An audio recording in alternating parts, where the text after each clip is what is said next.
So number 8, how do we find the vector components? So in the example I gave you so far, I've given you the vector components, right? I gave you an airplane flying 80 and the crosswind of 20. So I gave you A and B. Well, what happens if we don't know that? Well, if we don't know A and B, we need to use trig to solve for A and B. So first of all, if we're going to find the vector components, we need to know C and theta. And you will. You will know C and theta. If I ask you, find A and B, or find X and Y, or find the components, I will give you C and theta. So you need to know those first. Then you need to use trig to solve A or B. And then you're going to use trig to solve the other.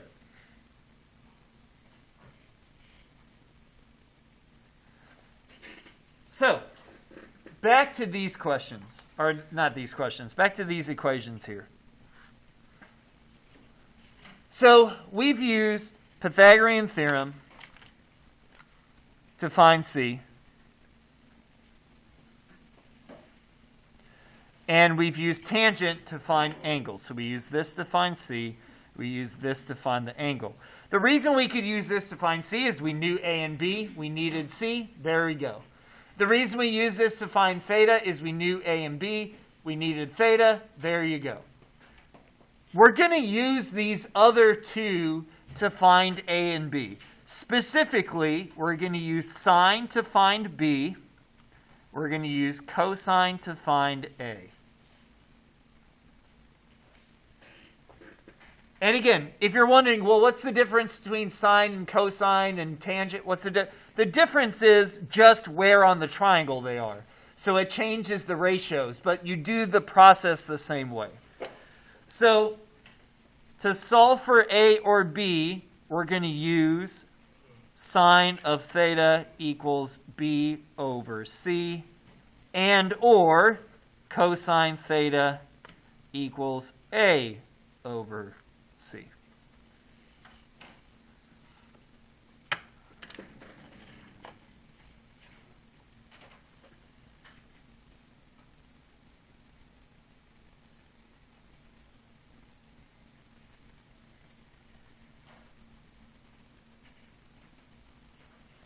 All right, so let me show you what this looks like here.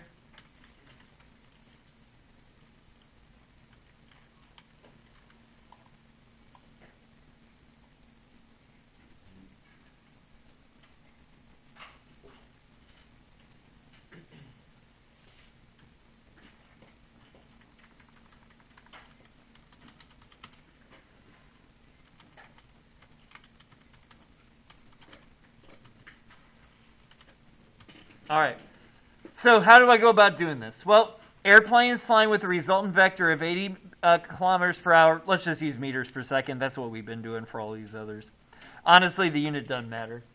At 20-degree angle. So first of all, I'm not going to draw it like this anymore. It's not going to be 80 over and 20 up. It's going to be 80 at a 20-degree angle.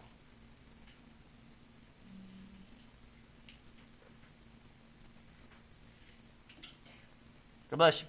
Now, you might be asking the question, well, Mr. B, how do I know that it's 80 at a 20-degree angle? How do I not get confused, and how do I know it's not this or something else? Well, it says it's at an angle. The only one of these lines that's at an angle is C, right?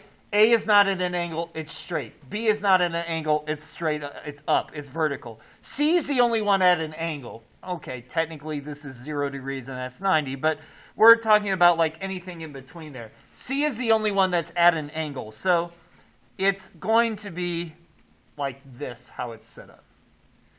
All right, A goes here on the bottom, B goes here on the vertical. So I need to know C and theta. I do. There's C, there's theta.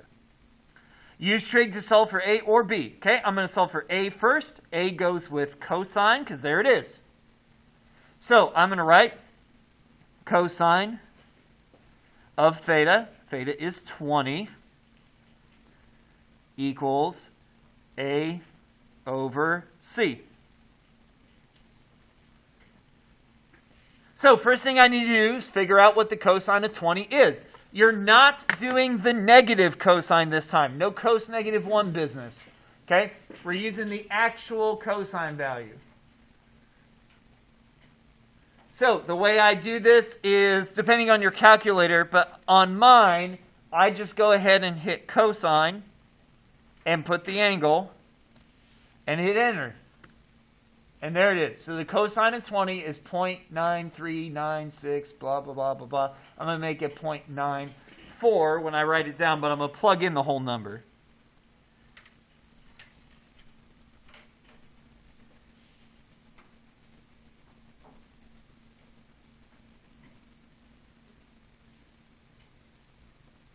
And then, to get A by itself, we're going to multiply both sides by 80, because, again, we want to get A by itself. So the opposite of dividing is multiplying, so that number times 80 tells me that A is 75.2 meters per second. Meters per second, because that's the unit for C. So, now that I've found that, I'm going to do the exact same thing, but now I'm going to use sine to find B. So sine of 20 equals B over C. Find the sine of 20. Again, not the negative. We're doing the actual sign of an actual number. Sine 20.34.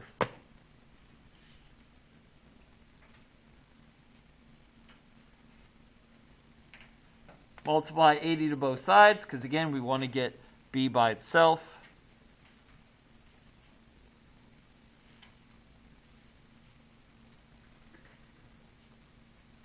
And we get B 27.4.